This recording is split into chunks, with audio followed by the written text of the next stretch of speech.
है कि हमारे घर से अगर कोई बच्ची अगर बाहर निकल रही है तो हम डर रहे हैं। हर एक बच्ची को कराटे सीखना चाहिए इस हिसाब से। तो आजकल का समय ऐसा आ गया है कि सर जागना पड़ेगा, पेरेंट्स को भी जागना पड़ेगा। कराटे में और कुंफू में कि 2-3 लोगों को आराम से एक महिला भी मार सकती है। रिक्शा वाला जिस रिक्शे पर बैठी थी वो रिक्शा वाला और 2 को और बुला लिया, जहाँ उसको खतरा भांपी। इसके बाद जो है कि उसके साथ गलत व्यवहार भी करना चाहे सब, लेकिन धूल चटा दिया।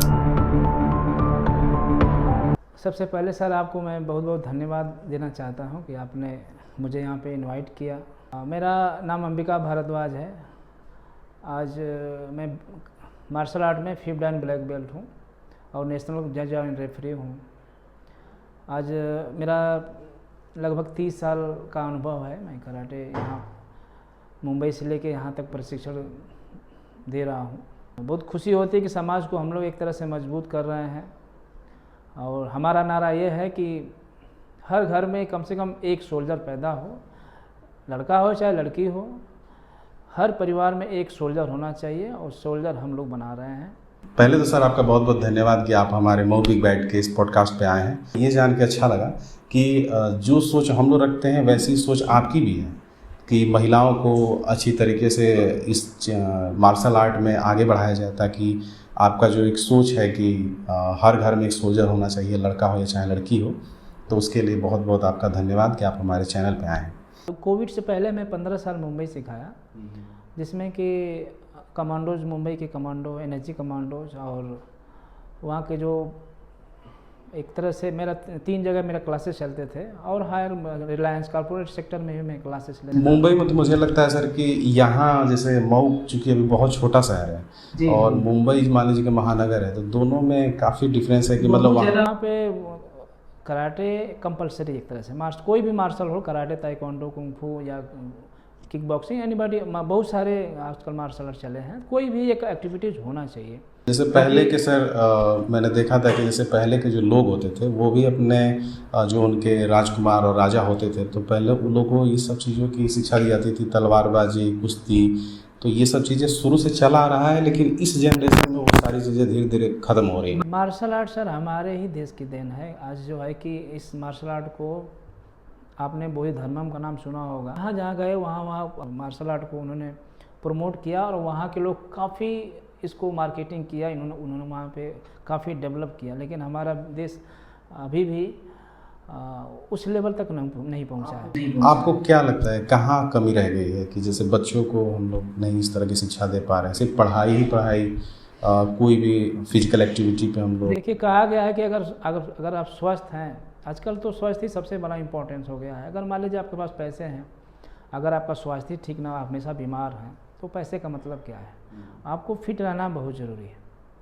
और उसके लिए कोई भी स्पोर्ट एक्टिविटीज़ या फिर योगा, मतलब कुछ भी आप कुछ ना कुछ करते रहना चाहिए। एक बच्चे को जैसे मान लीजिए कि हमको ट्रेनिंग देना है, तो कोई उम्र की लिमिट है या फिर वो कभी भी शुरू कर सकता है? वही कम से कम 4 साढ़े 4 होना चाहिए बच्चे को। कुछ अगर हम ट्रेनिंग दे रहे हैं तो उसके समझ में आना चाहिए, बस उतना काफ़ी है। इसके बाद वो सीख सकता है। और जैसे मान लीजिए कि अगर कोई बड़ा व्यक्ति है, जैसे मान लीजिए कि 20-25 साल का भी हो गया है, लेकिन उसकी इच्छा है ऐसी कि वो, हमारे क्लास में सर तो एबव 50 भी सीखते हैं, कोई एज का कोई लिमिट नहीं है। और ज़रूरी नहीं कि मान लीजिए आप एबव 40 हैं तो आपको पूरा पैर का स्ट्रेचिंग करना है। आपने देखा होगा वीडियो को वगैरह में, तो ऐसा कुछ नहीं है। अलग अलग एज के अलग अलग मार्शल आर्ट होते हैं, अलग अलग टेक्निक होते हैं। अगर आप एबव 50 हैं तो उस तरह से आपको अलग टाइप का, आपको मतलब सेल्फ डिफेंस के लिए अलग टाइप से आपको प्रशिक्षण दिया जाएगा।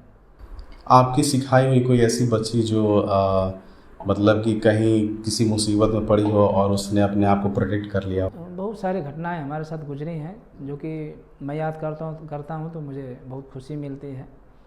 मैं मुंबई में था और वहाँ पे एक बच्ची जो है कि 3 महीने का सेशन हमारे से सेल्फ डिफेंस की थी, और वो जो है कि एक कंपनी में काम करते थे। इसके बाद जो है कि घर पे आने के समय उसको अंधेरा हो गया और 3 रिक्शा वाला जिस रिक्शे पे बैठी थी वो रिक्शा वाला और 2 को और बुला लिया, जहाँ उसको खतरा भांपी। इसके बाद जो है कि उसके साथ गलत व्यवहार भी करना चाहे सब, लेकिन उससे जब बाद में पूछा गया तो बोले कि सर मैं बस आपको याद की जी, और तीनों को मैंने जो है कि धूल चटा दी। धूल चटा दिया। यानी कि इसमें इतना पावर है इस कराटे में और कुंफू में कि 2-3 लोगों को आराम से एक महिला भी मार सकती है या कॉन्फिडेंस सर इसमें क्या है कि कराटे सीखने के बाद आपके अंदर कॉन्फिडेंस इतना अच्छी तरह से आ जाता है कि 2-3 की बात नहीं, आपके 20-50 रहेंगे तो आप जो है कि आपका कॉन्फिडेंस डाउन नहीं होगा, सोचेंगे सबको हम मार देंगे। आप अंदर से इतना कॉन्फिडेंस आ जाता है। जी जी। यानी कि एक तरह से कहिए तो वो आपके अंदर की जो शक्ति है उसको एक तरह से बाहर ले आने का काम कर रहा है। एक्चुअली कराटे क्या है कि कराटे और नन कराटे में बहुत फ़र्क होता है। अगर मैं सीखा हूँ कराटे और आप कराटे नहीं सीखे हैं तो आपका जो बॉडी लैंग्वेज है मैं देख के समझ जाऊँगा कि आप मुझे अगर तमाचा मार रहे हैं तो आप तमाचा हाथ उठा के मारेंगे इस तरह से, और हम लोगों का सीधा जाएगा, सीधा पंच जाएगा, यानी कि वो तमाचा तो आपको मेरा स्पीड भी ज़्यादा है और मैंने से पहले से रीड कर चुका हूँ कि आप ये चीज़ मारने वाले हो, तो उस पर मैं बहुत सारे टेक्निक अपना यूज़ कर सकता हूँ। क्या इससे मतलब लोगों के माइंड को भी रीड करना पड़ता है कि सामने वाला क्या एक्शन लेने वाला है, यानी कि वो पैर निकालेगा या फिर हाथ से तो देख के समझ एक्शन में आ करेगा? जाता है कि सामने वाला क्या अटैक करने वाला है। और कराटे सीखा हुआ व्यक्ति या खिलाड़ी चाहे जो भी हो, उसके अंदर जो है कोई डिसीजन लेने की क्षमता ऑन द स्पॉट हो जाती है। मुझे क्या करना, कोई किसी ऐसा नहीं कि मान लीजिए हम बाइक से जा रहे हैं, अगर मुझे साथ दुर्घटना होने वाले हैं, मेरे साथ खुद 2-3 बार हो चुकी है। अभी हाईवे से आ रहा था एक बार, तो अचानक जो है कि बछड़ा आ गया यहीं पे आपके 4 लेंथ में। मैं अगर मुझे जिम्नास्टिक नहीं आती तो आज वहीं पे मेरा जो है कि बुरी हाल हो जाता, लेकिन मैं बॉल की तरह लुढ़क गए हम। तो फैसला ऑन द स्पॉट होता है, जैसे कि तुरंत कोई भी हादसा हुआ, घर में कुछ हुआ तो हम लोग तुरंत जो है कि उसको रिकवर करते हैं, ऐसा नहीं कि सोचने क्या करें क्या नो। कराटे सीखने वाला डिसीजन तुरंत लेता है। मैंने महसूस किया, आज 30 साल में हो गया मुझे कराटे फील्ड में, मार्शल आर्ट में, और मैंने ऐसा महसूस किया है कि फैसला ऑन द स्पॉट बहुत जरूरी है। आपके हिसाब से क्या ऐसा लग रहा है कि अब समय वो आ गया है कि स्कूल में जैसे हमारी हर क्लासेस होती हैं, तो क्या अब उसी तरीके से एक ऐसी क्लास भी रहे जिसमें कि ये एक्टिविटी भी कराई जाए, यानी कि कराटे और ये सब अपने प्रोटेक्शन के लिए, जो कि चाइना में अमूमन होता है? मैं तो सर बहुत सारे स्कूलों में, मैं यहीं पे गाजीपुर और मऊ में ही बहुत सारे स्कूलों में मुझे इनवाइट किया गया है। पॉलिटेक्निक कॉलेज में गया हूँ, स्कूलों में भी मैं स्कूलों में ट्रेनिंग प्रोवाइड भी कर रहा हूँ। मेन चीज़ है कि अवेयरनेस की ज़रूरत है। लेडीज लोग जो यहाँ पे हैं, मैं देख रहा हूँ यहाँ पे बस स्टडी पढ़ाई बस, और जो है कि उससे जो बच्चा को इतना ज़्यादा लोड आजकल पड़ रहा है, फिटनेस ही अगर उसका फिटनेस ही सही नहीं रहा तो मान लीजिए बच्चा अगर सफल भी हो जा रहा है बहुत अच्छे लेवल पे, लेकिन फिटनेस अगर सही नहीं तो फिर कहीं ना कहीं प्रॉब्लम क्रिएट होते हैं। मुझे लग रहा है कि कहीं ना कहीं हम लोग बच्चों को गमले का एक तरह से पौधा या फूल बना रहे हैं। क्या वजह है कि हमारे घर से अगर कोई बच्ची अगर बाहर निकल रही है तो हम डर रहे हैं, यानी हमारे अंदर कॉन्फिडेंस ही नहीं है कि वो अपना सुरक्षा कर सकती है। वही डर नहीं है। मेरी बेटी है, ब्लैक बेल्ट है, मुझे डर नहीं लगता है। मेरा बच्चा है वो भी सीख रहा है, मुझे डर नहीं लगता है। वो डर खत्म हो गया है अंदर से, कोई नहीं डरता, ना बच्चे भी डर रहे हैं ना हम भी डर रहे हैं। ऐसा नहीं कि वो सीखें जा करके अपना मारपीट करेंगे या लड़ाई झगड़ा करेंगे, ऐसा कुछ नहीं। प्रोटेक्शन के लिए वो उतना कैपेबल उनके अंदर है, कैपेबिलिटी हो गई है कि वो खुद प्रोटेक्शन कर सकते हैं। एक मेरे मन में एक सवाल आ रहा था ऐसा कि अगर मान लीजिए कोई सीखना चाहता है, एडल्ट है वो, तो उसको कितना टाइम लग जाएगा, एक अगर अपने को प्रोटेक्ट करने तक इतनी शिक्षा अगर उसको चाहिए कराटे में? सामने वाले पर डिपेंड करता है कि कितना डेडिकेटेड है, कितना सीख रहा है, कितना वो समर्पित हैं, और उनका शरीर बॉडी कितना काम कर रहा है। फिटनेस के ऊपर डिपेंड करता है, उनका मेंटली और फिजिकल दोनों। किस एज से शुरू किया था आपने कराटे? मैं करीब 10-11 साल का रहा हूँ, तभी एक फिल्म आई थी enter the dragon, Bruce Lee की, और मेरी पैदाइश जो है कि बंगाल में हुई है, आसनसोल। तो वहाँ पे उसका क्रेज था, और वहाँ का ऐसा माहौल था कि और ये सब फिल्मों में दिखता था। अब वो उम्र में यही सब, अरे हीरो हैं, कराटे सिखाओ।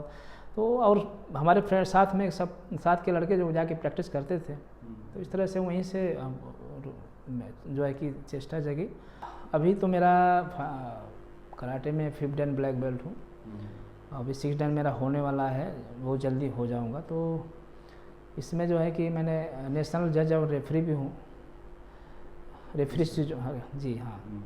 और हमारे क्लासेस में गाजीपुर और मऊ में चल रहे हैं। गाजीपुर RTI ग्राउंड स्टेडियम में चल रहा है, और मऊ में भी आज 3 साल से मैं यहाँ पे लगा हुआ हूँ।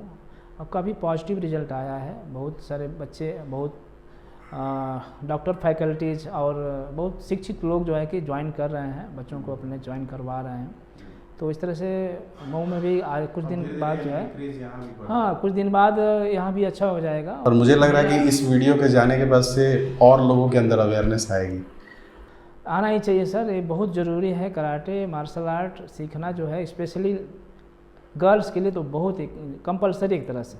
सर क्या ये संभव है कि इस ब्रॉडकास्ट के माध्यम से ही हम लोग जो महिलाओं के साथ आजकल अत्याचार चल रहा है, तो हम लोग शुरुआत मऊ से कर सकते हैं क्या, कि बच्चियों के लिए कुछ ऐसा हो कि वीकली क्लासेस शुरू कर दी जाए जिसमें कोई पैसा ना लिया जाए? हम हमेशा प्रयासरत रहते हैं कि हमारा समाज मजबूत बने, इतना मजबूत बने कि कोई आँख ना दिखा सके। मैं इतना सुनता हूँ सर, ये सब जो है कि आए दिन न्यूज़ में आता रहता है। मुझे गुस्सा आता है कि पेरेंट्स जो है क्यों इतना स्वार्थी हो गए हैं, या फिर क्यों बच्चों के, अरे उस सेफ ही नहीं महसूस करेगी तो आगे उसको पढ़ा के आप क्या करेंगे जब तक उस अपने आप को सेफ न महसूस, उसके अंदर आत्मविश्वास ना हो, कॉन्फिडेंस ना हो। पढ़ी लिखी लड़की कहीं भी जा रही है, अब उसको कुछ आइडिया ही नहीं है। अगर मार्शल आर्ट कराटे सीखी हुई है तो हर एक तरह से वो झेली रहती है। बहुत सारी समस्याओं हम लोग दे देते हैं कि देखो कैसे ये उसको जो है कि कवर करती है, कैसे उसको उस समस्या से वो जो निजात पाए। तो यानी वो सारी प्रैक्टिस आप लोग कराते हैं? फर्स्ट चांस होता है, आपने सुना होगा ना, इग्नोर करते हैं बच्चे। फर्स्ट चांस को ही लास्ट चांस बना दो ना। अगर कोई आपको आके अगर फीडबैक, अगर बड़े ही फ्रेंड है वो, और उसका जो टच करने का नज़रिया है, उसका बैड जो टचिंग होता है, वो तो तुरंत वो नज़र से ही, लड़कियों के अंदर इतना सेंसिटिव होता है कि एक बार नज़र देख के उनको समझ में आता है कि ये बंदा, इसके दिमाग में क्या चल रहा है। छूना तो बड़ी बात है। और छूने पर अगर मान लीजिए स्कूल में ही कोई लड़कियां बैठी हैं, कोई लड़का आया, मान लीजिए शोल्डर पे ही थपथपा दिया, क्या अगर लड़की उस समय जवाब अगर नहीं दी कि हाउ डेयर यू, आपने कैसे, मतलब तुमने कैसे मुझे टच किया, एक बार थपथपाया मान लीजिए, दूसरे दिन आएगा तो अरे कुछ बोली नहीं है उसका, और जो है कि उसका हाँ कि अरे तो कुछ बोली नहीं है। ये सब चीज़ें जो है कि हम लोग बताते हैं बच्चों को क्लास में। ये सब हाँ कि गुड टच, बैड टच और नज़रिया तुरंत ऑन द स्पॉट जवाब दो। घर पे भी बोलो, स्कूल में अथॉरिटी से भी बोलो। ये सब बातें हम लोग शेयर करते हैं। मैं सेंट जेवियर्स स्कूल में अभी फ़िलहाल मैं ट्रेनिंग दे रहा हूँ। डॉन बॉस्को में था और गाजीपुर में भी था, लेकिन फ़िलहाल सेंट जेवियर्स अथॉरिटी के निवेदन पे कि सर आप फुल डे यहाँ पे रहिए, और एक तरह से बेल चलती है कराटे की, लड़के लड़कियाँ सारे सीखते हैं।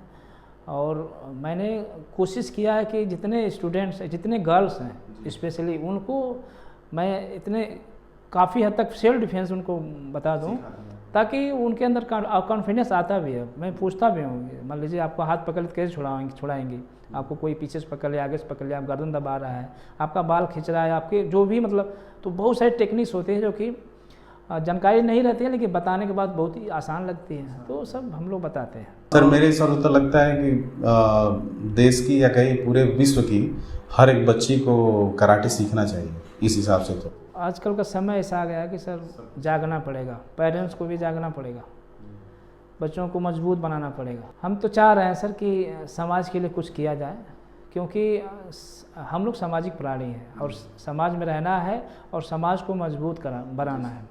तो आपके चैनल के माध्यम से मैं सारे पेरेंट्स को भी मैं रिक्वेस्ट करता हूँ, और आपको भी आपसे भी रिक्वेस्ट कर रहा हूँ कि आप सर इकट्ठा कीजिए, एक समय बेला आप निर्धारित कीजिए। हम अब फ्री ऑफ कास्ट मैं ट्रेनिंग देने के लिए तैयार हूँ। संडे रखते हैं? हाँ, संडे टू संडे रखिए। कम से कम उनको जो बेसिक बहुत सारी चीज़ें हैं, बेसिक से लेकर एडवांस तक बहुत सारी चीज़ें हैं जो कि जानकारी नहीं रहती है, और जैसे जानकारी देने के बाद तुरंत उनके दिमाग में क्लिक होता है, करे ये तो बड़ा आसान है, आप हम लोग को पता ही नहीं था, तो वो सब हम लोग प्रोवाइड करते हैं ट्रेनिंग।